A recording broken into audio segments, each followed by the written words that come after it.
तो जब मेरी बेटी 7 साल की थी उसके बाद मुझे कंसीव हुआ था और इस तरह से मेरा भी मेंस्ट्रुअल अबॉर्शन हुआ, क्योंकि बहुत पेनफुल होता है जब आपको अबॉर्ट हो जाता है बेबी। आपको पता है इतना सब कुछ हो गया, इतनी सारी डेवलपमेंट हो गई। ये सब सुन के तो ऐसे लगता है कि बेबी को इतना बड़ा हो जाना चाहिए, लेकिन क्या आपको पता है कि आपके बेबी का जो वेट है अभी वो कितना। Hi guys, welcome back to the channel. तो जब हम कंसीव करने के बारे में सोचते हैं या थॉट भी आना शुरू होता है हमारे दिमाग में, तभी से ही थोड़ा सा ना क्यूरियोसिटी सी आने शुरू हो जाती है कि क्या होता होगा, कैसे बेबी अंदर बनता होगा। तो बहुत सी चीज़ें हम पढ़ते भी हैं, देखते भी हैं। फर्टिलाइजेशन होता है, इम्प्लांटेशन होता है, ये सब क्या होता है, ये सब मैं आपके साथ आज इस वीडियो में डिस्कस करूँगी। इसके साथ ही मेंस्ट्रुअल अबॉर्शन क्या होता है, यानी कि हमने कंसीव किया, सब कुछ ठीक चला और मंथ के एंड में या 1.5 महीने बाद या 2 महीने बाद हमारा अबॉर्शन हो गया, वो किस रीज़न से होता है। इस प्रेगनेंसी का जो ये 1 महीना है, 4 वीक्स जो ये चल रहे हैं, इसमें क्या क्या बेबी के अंदर ग्रोथ हो रही है, क्या क्या डेवलपमेंट होती है बेबी की। प्रेगनेंसी का जो पहला वीक होता है वो स्टार्ट हो जाता है जब आपके लास्ट पीरियड का पहला दिन था, वहीं से ही स्टार्ट हो जाता है। जैसे मान लो 1 तारीख को आपको, पिछली 1 तारीख को आपको पीरियड्स आए थे और उसी महीने में आपने कंसीव कर लिया, तो आपकी प्रेगनेंसी का जो पहला वीक स्टार्ट हो गया वो 1 तारीख से ही हो गया है। अब स्टार्ट होता है आपका सेकंड वीक। सेकंड वीक के दौरान ही आपके ओवम मैच्योरिटी का फेज़ भी स्टार्ट हो जाता है। ओवम यानी कि जो आपका अंडाशय है, उसमें से एक हेल्दी सा एग बन रहा होता है, मैच्योर हो रहा है, नरिश हो रहा होता है, वही आगे चलकर बच्चा बनेगा, हेल्दी बच्चा बनेगा। और अगर अंडे में ही कोई डिफेक्ट है, आपके एग में ही कोई डिफेक्ट है, तो बच्चा भी आगे थोड़ा सा डिफेक्टिव हो सकता है, या फिर उस केस में कई बार अबॉर्शन भी होने का खतरा हो सकता है। तो इसीलिए बोलते हैं कि अगर जब प्रेगनेंसी कंसीव करनी हो, उससे पहले भी अपनी बॉडी का ध्यान रखना चाहिए और ड्यूरिंग प्रेगनेंसी भी फर्स्ट डे से ही अपना ध्यान रखना चाहिए। प्रेगनेंसी का 3rd वीक जब स्टार्ट होता है तो आपके एग और स्पर्म आपस में मिलते हैं और उसको फर्टिलाइजेशन बोलते हैं। फर्टिलाइजेशन जो होती है वो इंटरकोर्स से 2 से 3 दिन के बाद शुरू हो जाती है। तो शुक्राणु अंडाणु मिले, उससे हो गया फर्टिलाइजेशन, उससे एक युग्म जैसा बनता है जिसको जायगोट बोलते हैं मेडिकल टर्म में। और जब ये जायगोट गर्भाशय की दीवार से जाके चिपकेगा तो उसको बोलते हैं इम्प्लांटेशन।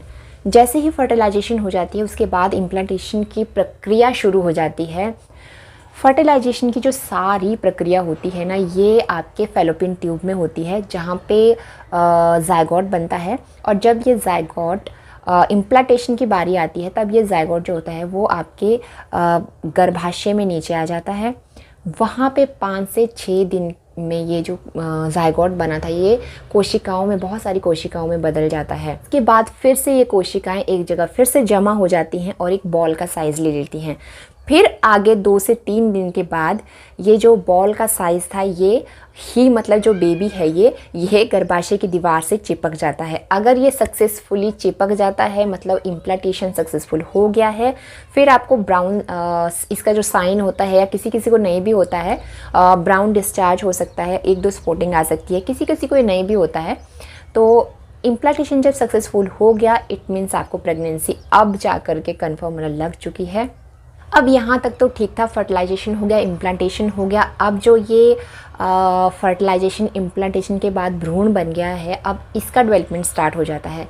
पर कई बार क्या होता है कि जो ये जायगोट है ये यूट्रस की लाइन से चिपक नहीं पाता है, और या हम बोल सकते हैं कि अबॉर्शन हो गया है। तो वो किस रीज़न से होता है? तो इसमें क्या होता है ना कि जो एग और स्पर्म से मिलके जो ये जायगोट बना है, ये भी कुछ सेल्स होते हैं, उन्हीं का ही कॉम्बिनेशन है।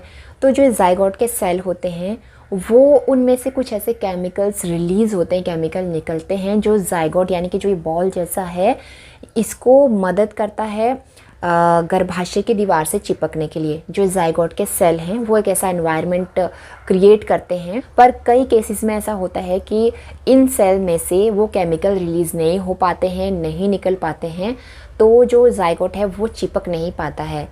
अब क्या होता है, जब ये चिपकेगा नहीं तो ये हमें पीरियड्स आ जाते हैं। इतना सब कुछ होने के बाद भी, मतलब वो बच्चा बन रहा होता है लेकिन उसको सूटेबल एनवायरनमेंट नहीं मिल रहा था अंदर, तो क्या हुआ कि वो पीरियड हमें आ जाते हैं और इसको मेंस्ट्रुअल अबॉर्शन भी बोलते हैं। इसमें क्या होता है ना कि पीरियड के साथ ही बच्चा बाहर आ जाता है। कई बार आपने देखा होगा जब अबॉर्शन होता है, पहले सब कुछ सही चल रहा था, बाद में जब अबॉर्शन होता है 1 महीना या कुछ दिन हो जाते हैं, जब अबॉर्शन हो रहा होता है तो पीसेस जैसे बाहर निकलते हैं। तो जब मेरी बेटी 7 साल की थी उसके बाद मुझे कंसीव हुआ था और इस तरह से मेरा भी मेंस्ट्रुअल अबॉर्शन हुआ।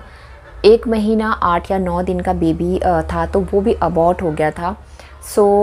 उसके बाद मैंने ये सर्च करना शुरू किया था कि ये सब क्यों होता है, सब कुछ ठीक तो था, फिर क्यों ये, मुझे तो कोई बीमारी भी नहीं है, कोई प्रॉब्लम भी नहीं है, कोई पीसीओडी जैसा भी कुछ नहीं है, तो ये क्यों हुआ, क्या क्या होता है एक्चुअली हमारे बॉडी में, या जब हम कंसीव करते हैं तो क्या क्या होता है हमारी बॉडी में और कैसे कैसे बच्चा बनता है या क्या प्रोसेस होता है, सारा सब मैंने उस दौरान पढ़ा था और डीपली स्टडी किया था, क्योंकि मैं अपने शरीर को दोबारा से रिकवर करना चाहती थी। और नेक्स्ट टाइम जब भी कभी, मतलब मैं उस टाइम सोचा था कि जब कभी बेबी कंसीव हो तो अपनी बॉडी को इतना स्ट्रॉन्ग बनाऊंगी, क्योंकि बहुत पेनफुल होता है जब आपको अबॉर्ट हो जाता है बेबी। जैसे ही अब इम्प्लांटेशन हो जाता है, यानी कि बच्चा गर्भाशय की दीवार से चिपक गया है, तो अगेन फर्दर 2 पार्ट्स में डिवाइड हो जाता है।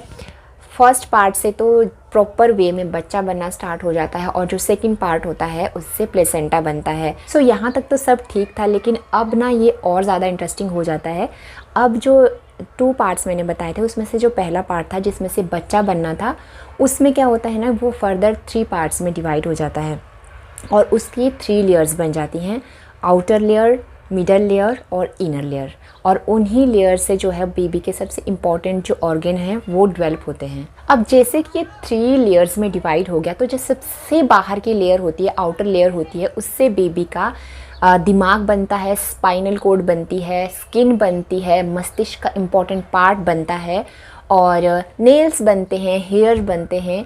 और जब ये सब आप सुनते हो या आपके अंदर जब बेबी होता है ना, ये बहुत रोमांचित सा करने वाला होता है। इसके बाद जो मिडल लेयर होती है उससे आपके बेबी की हड्डियां बनती हैं, मसल्स डेवलपमेंट होती है और सबसे इम्पॉर्टेंट पार्ट जो आपका हार्ट है और लंग है वो मिडल लेयर से ही बनता है। और इसके बाद आती है सबसे इनर लेयर, जिससे बेबी के सबसे इम्पॉर्टेंट पार्ट जो होते हैं, किडनी हो गया, लिवर हो गया, ये सब बनता है।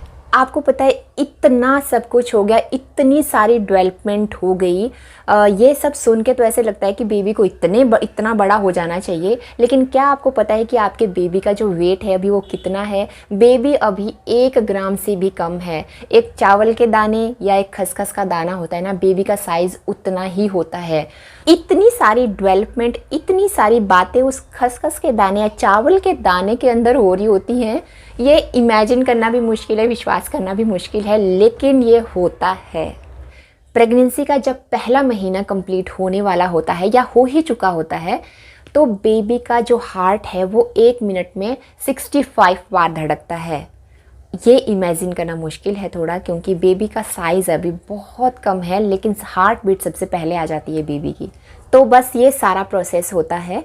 पीरियड्स आए, एग मैच्योर हुए, स्पर्म और एग मिले, फर्टिलाइजेशन हुआ, इम्प्लांटेशन हुआ, भ्रूण बना और उसके बाद बेबी की लेयर्स बनती हैं, बेबी के बनने की प्रक्रिया शुरू होती है। बहुत सारे ऐसे केसेस होते हैं कि शुरू का प्रोसेस तो बहुत इजीली हो जाता है, लेकिन बच्चा इम्प्लांट नहीं हो पाता है। मेरे बहुत सारे ऐसे नोन हैं, 2 बार 3 बार 4 बार ट्राई कर चुके हैं, लेकिन बाद में उनके पीरियड्स आ जाते हैं। प्रेगनेंसी जो होती है हमें होकर भी वो पीरियड्स आ जाते हैं, या जिसे बोल सकते हैं मेंस्ट्रुअल अबॉर्शन हो जाता है। इसके लिए मैंने एक अलग से वीडियो बनाया है कि अगर आप हेल्दी प्रेगनेंसी कंसीव करना चाहते हैं, जो आपके अंदर वो एग बनते हैं वो हेल्दी हों, इसके लिए आप प्रेगनेंसी से पहले और जब प्रेगनेंसी आपको होती है उसके दौरान क्या क्या आपको सावधानियां रखनी, इसके लिए मैंने अलग से वीडियो बनाया है, उसका लिंक मैं डिस्क्रिप्शन बॉक्स में दे दूँगी। वो कभी भी कंसीव करने की आप सोचें भी तो अपने अंदर के सिस्टम को इतना स्ट्रॉन्ग बनाना चाहिए ना कि प्रेगनेंसी भी इजीली हो जाए और आगे का प्रोसेस भी पूरा इजी तरीके से हो जाए। सो गाइस, बस ये थी मेरी आज की वीडियो। अगर वीडियो पसंद आई हो तो वीडियो को लाइक करना, चैनल को सब्सक्राइब करना। इसी तरह के इंटरेस्टिंग वीडियो मैं आपके लिए लेकर आती रहूँगी, अपना एक्सपीरियंस साथ में शेयर करती रहूँगी। तो मिलते हैं नेक्स्ट वीडियो में, तब तक के लिए बाय बाय।